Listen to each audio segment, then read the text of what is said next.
Hi, and welcome to House of Lou, St. Louis's first design podcast. I'm your host, Veronica Theodoro. I've been covering the home and design beat for St. Louis Magazine for almost 10 years. And in that time, I've interviewed countless designers, architects, craftspeople, and more devoted and enthusiastic homeowners than I can count. I'm excited to invite these local talents onto the show to share their stories and tips with you.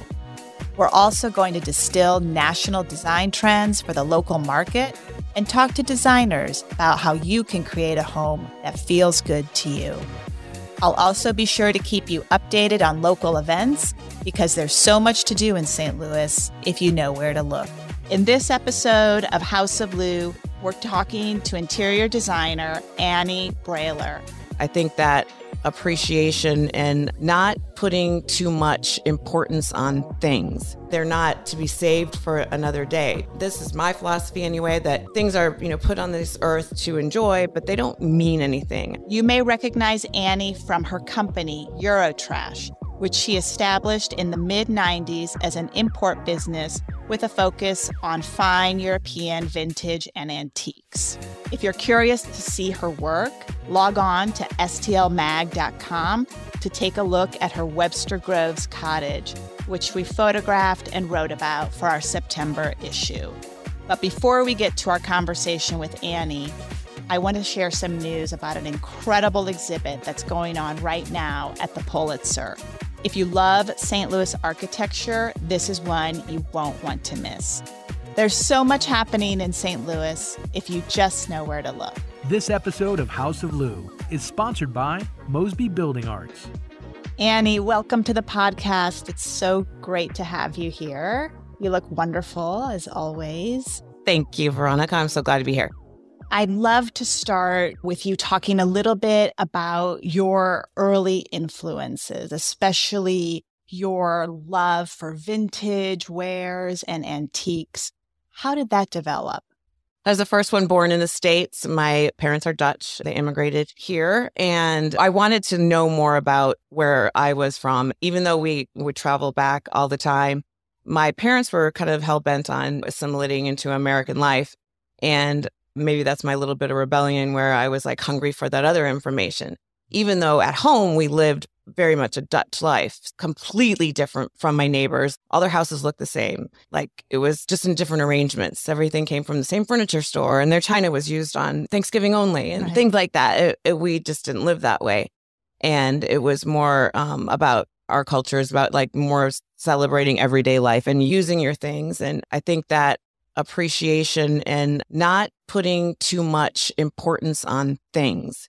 They're not to be saved for another day. This is my philosophy that things are put on this earth to enjoy, but they don't mean anything. I say it all the time. They're just a collection of different molecules. People are important. The things aren't important. They should be celebrated. They should be used.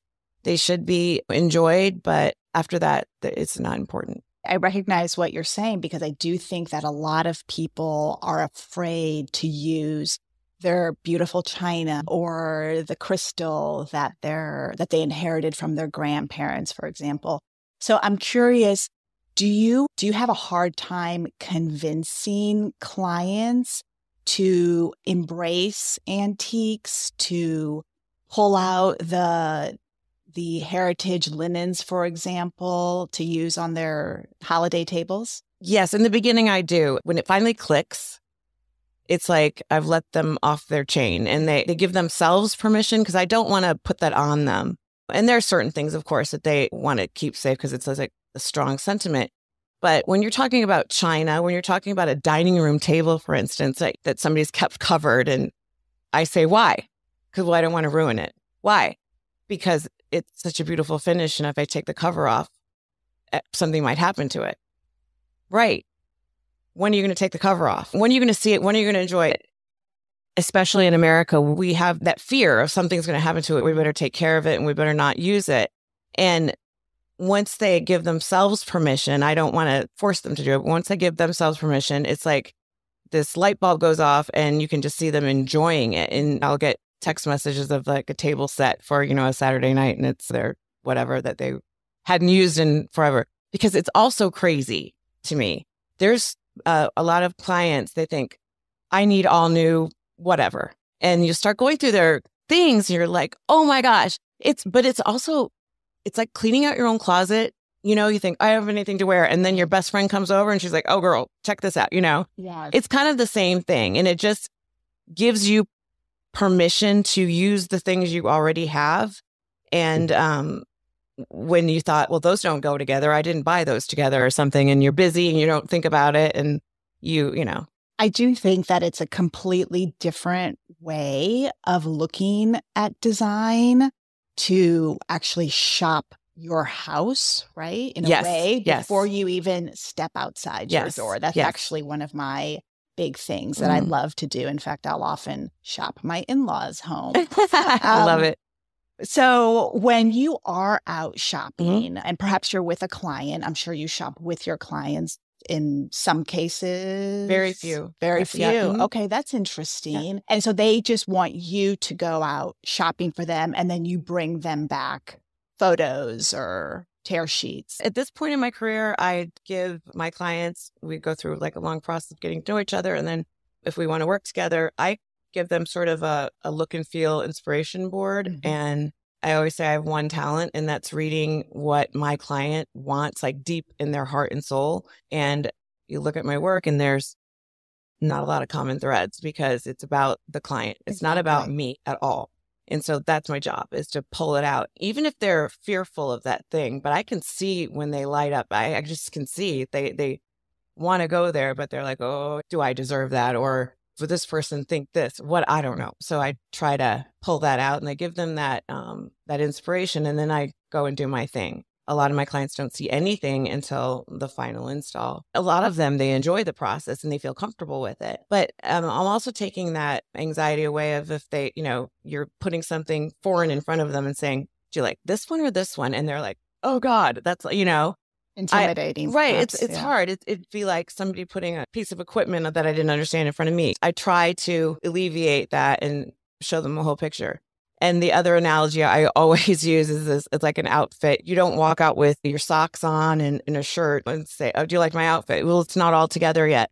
So it's difficult to paint the whole picture by saying, do you like this chandelier? And of course, early on in my career, I couldn't do that. But now I can, and I can give that service to my clients. That's incredible. So I'm curious what you would tell a St. Louis homeowner who perhaps isn't working with a designer, but has a true interest in vintage and antiques. When they go out to the vintage malls, what should they look for? How do they know when they should buy something? Oh, gosh. I mean, first of all, look everywhere, like everywhere. That's the biggest question I get asked all the time. Where do you find them? And I mean, it's just constant. It's just everywhere. It's not necessarily in antique malls or on, websites or anything. It's just keeping your eyes open. Like you said, you shopped your in-laws' house and your own house.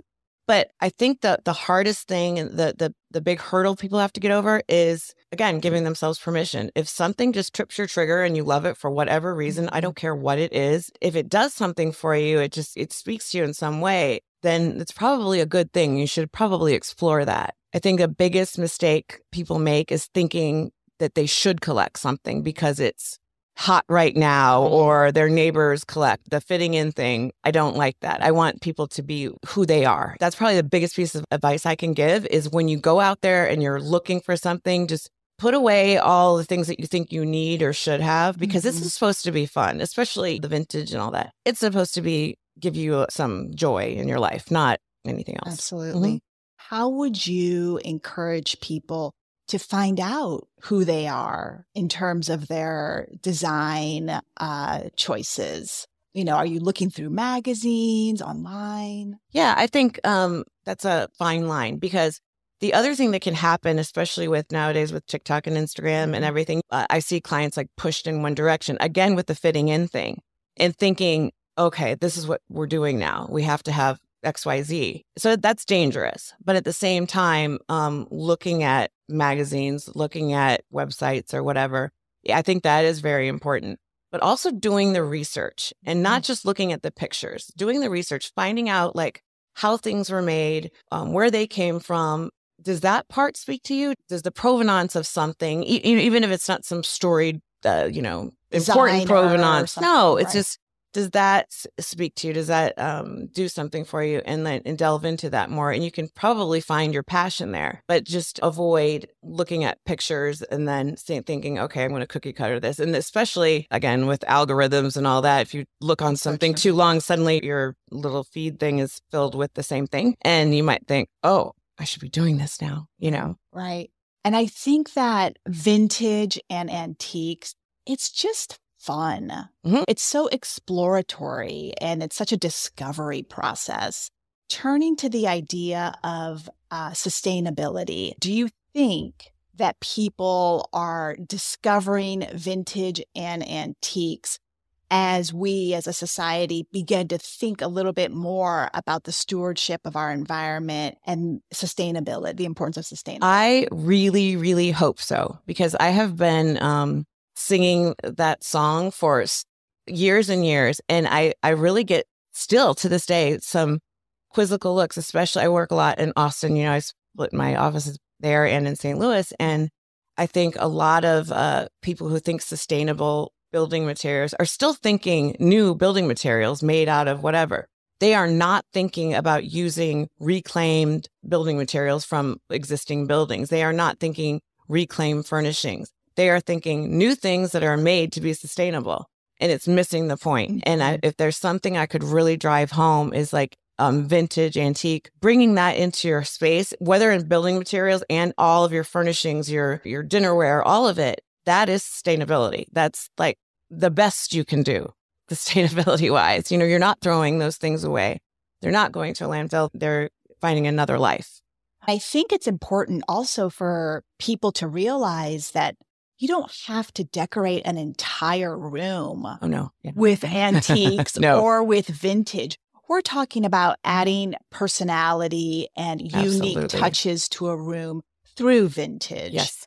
Is there a way that you think about balancing the two? I mean, I know that there's not a ratio, but how do you think about that as a designer? That's funny. You say there's not a ratio, but sometimes I go into a project and I'll say it's like an 80-20, meaning like it's 80% new when you need a 20% interjection. I say dirt. When I mean dirt, I mean I need some history. Otherwise, you don't see the other things. You can have a beautiful new manufactured sofa that's gorgeous. And if everything is up to that same pristine level, it just goes away and you don't see it. And I think that little injection of something that's a little worn, something that's loved, is really, really important for me as a designer. That's the way I like to do things. But then sometimes the ratio is flipped. It just depends on the client. So in the story that we wrote about your Webster Groves cottage, which is absolutely stunning, you talked about how you walk the European markets through FaceTime and texting with your sources on the ground. I thought that was so cool. Can you tell our listeners a little bit more about that? I started out in import years and years ago. And so I have dear friends and very trusted dealers that I've known for 20 plus years. And I do direct ship containers like through them. So I'll load containers with them and then ship. And we're getting containers all the time, but it's always just for projects. So it's all throughout the year when they're there. And like a couple of my dealers, of course, they live there. And I mean, 2 nights ago, as a matter of fact,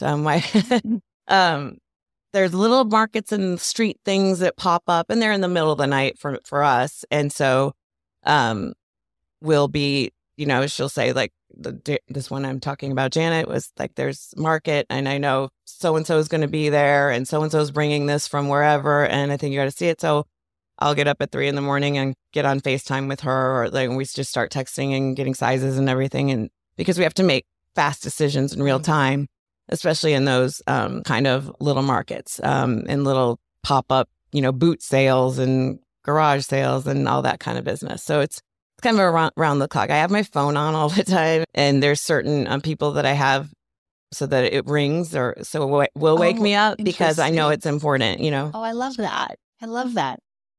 Is this something that anybody can do? So for example, if I follow a dealer in France on Instagram, can I DM her or him and ask them if I can do that? I don't think so. But if they're on Instagram, they are so accommodating. You need to find something or you're interested in something. I'll share like my favorite dealers on my Instagram, and they are awesome because this is their passion. I mean, nobody is out there making $1 million on dealing antiques and vintage. It is something you're born to do. So they love the hunt and they love doing that, but they can't be inundated by all of us, Right. Again, over 20 years of, hardcore, whatever, have earned that privilege. And I appreciate it very much. But if you're looking for something and they find it in the middle of the night and you give them your phone number, hell yeah, they'll text it to you and say, what do you think? Want me to buy it? Yes, no. Boom. And it's on the container. So you obviously feel comfortable purchasing antiques abroad. Oh, yeah. Is that, yeah. Is that the safe way to buy? Yes, 100 million% yes, especially with the dealers that I follow. And I'm very vocal about where my things come from because I appreciate their hard work so much. It is the hardest job. I get so unnerved when people think it's glamorous or people think, oh, can't they do better on this price or whatever? And it's like, oh my gosh, like there's dealers out there that give other dealers a bad name by being weird like that. But these are they're amazing. So what do you think makes it so challenging to be an antiques dealer? Janet, she'll be at like a house cleaning, which means like somebody passes away, the house is going up for sale, the family has to move everything out of the house. And when they do a house cleaning, there might be 1 or 2 prizes in there, but then you're also taking out the hospital bed and the biohazard and you're cleaning all that stuff out to get to those other things. And then you're packing it and you're going to a market that same night and you're sweaty and it's disgusting and you're trying to inventory this stuff and send it to your people who need it. And then you're loading containers for the US and you're doing all that paperwork and you're trying to do deadlines and you're managing shipping fees that change constantly depending on who's in office. All that stuff is, a thankless. lot of logistics. It's logistics and not glamorous. It's not somebody in an air-conditioned office doing logistics. Right. It's finding these good house cleanings and finding the good pieces. It's not a walk in the park. Anybody can go to like the antiques markets. You know how they all converge and have markets and stuff.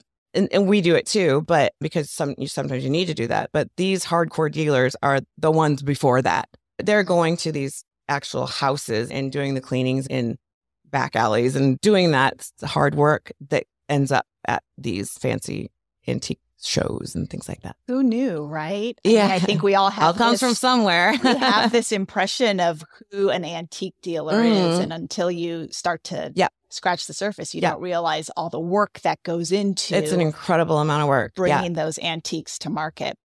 With over 76 years of trusted excellence, Mosby Building Arts is a recognized design build company for all renovation projects. Their team, including certified designers, licensed architects, and highly skilled craftsmen, collaboratively craft custom-tailored designs. When clients partner with Mosby, they enjoy an elevated experience, including personal shopping and planning with design experts. Mosby Building Arts combines expertise, innovation, and exceptional service to bring dream projects to life. For more information, visit callmosby.com. So now, Annie, we are at the part in our conversation where we're going to do a quick fire round of questions. Oh, gracious. Okay. So whatever comes to mind, you can just fill in the blank. Your favorite city to shop for antiques? Antwerp, Belgium. The designer who you admire most? Well, she's 10 years old. Her name's Ashton Cunningham. And I've known her since she was 3. And I have this thing with her. She's my friend's daughter and my little best friend. And she is just has this mind, when I was talking earlier about that light bulb thing and that focus and that certainty, she has that. Sometimes when I'm doubting myself, I think of that face and think of when she's looking at something and she just knows. And she's got this intensity about it. And she just loves from the purest form. Like if she is interested in something, it's like a laser beam, and it's really inspiring. And she is interested in design, and she's interested in a lot of things, but I have to be honest, and she is my design idol. She is like I go back to thinking about that little face and what she would do a lot. That's the great. truth. That's great. What is the first thing you do when you're newly hired on a design project? Well, we do a lot of talking, but if it's an existing home, I do spend a lot of time and a lot of alone time in the space, because if I just do a quick walkthrough and stuff, it might be my shortcoming, but I'd miss something. I want to kind of absorb what's there and get a feeling for how they live. And I spend a lot of time, like I said, talking with them and getting past what they think they should do and getting into what they really want to do. And that's probably the first two things. What's the toughest design project you've ever been a part of? We did a new build in Sydney, Australia. And so I was obviously here for the most part. And then when we were doing the big install of furnishings, we had things coming from their prior residence in Africa and prior residence in Georgetown and Washington. And it was figuring out what pieces were coming from those places and filling containers and getting it there and like hoping to the heavens that it all worked. And then we had a pretty quick install after construction. And then there was construction stuff that was still not right when we were there. And it was it all went well at the end, but it was extremely tough. Not a lot of sleep for a lot of months. It's like it. Of all the trades, which one do you find the most rewarding in a project? Oh, gosh. Okay, it's a tie, I think. Plasterwork, because it's a dying art, and I love to watch the sculptural part of it, and it's just like, it amazes me every time. And then finished carpentry. Carpentry is another skill that I think those are both things that I just wish I had the dexterity. I can understand it, but I look at it and it just blows my mind, and I just am so enamored by it. So I guess those two things maybe today. You're fascinated by St. Louis architecture because? I think the diversity. I think there's so much to find, and there's so much hidden. There's so much discovery here. Some more pristine cities, it's kind of all out there and already spit-shined. And I love that there's a lot of that fairy tale discovery here in St. Louis still. If you could live in any house in St. Louis, which one would you choose? My cottage. I really think so. It's little, it's tiny, and it's ridiculous because it doesn't make sense. You've been there. You can't get up to the front door. You can choose from 3 very steep staircases just to get up from the street. It makes no sense. It's ridiculous. But I love it. You love it. I can't help it. Yeah. What one thing should a homeowner invest in? Oh my gosh. If you had to choose. A really good bed. Makes sense. And in another life, your profession would be? I would have to say designer. Again, I don't remember never being fascinated by it. I have other passions, of course, but they all kind of come back to this, right? Like my owls and my seashells. But they all come back to design. They all come back to an aesthetic drive.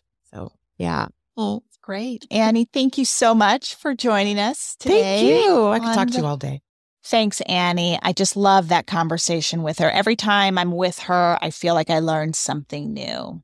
But we're not done yet. As promised, I'm going to share my personal tips for buying vintage and antiques in St. Louis. Number 1, shop your house first. I can't tell you how many times I've rediscovered a piece of furniture that I hadn't been using to its potential. So that might be a rug, or maybe it's an armoire Furniture takes on a different feel and a different purpose when you tinker with it and you move it to a different part of the house. Follow local sellers on social media, but it's better to make time to shop the stalls in person and to go often. I also think it's really important to become friends with these sellers. They have so much experience and so much knowledge about the furniture business. So if you tell them that you're in the market for something in particular and they specialize in that era or in that design style, they can look out for that item for you the next time they're out looking and buying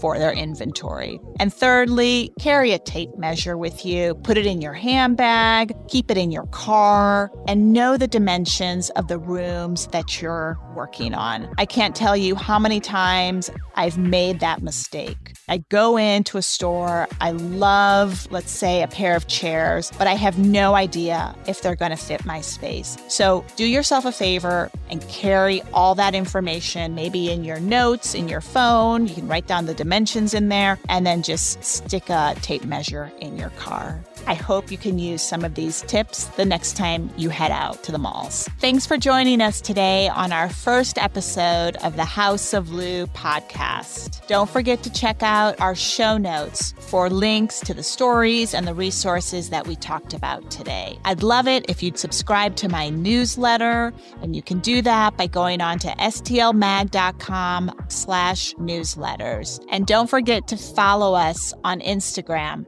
Until next time.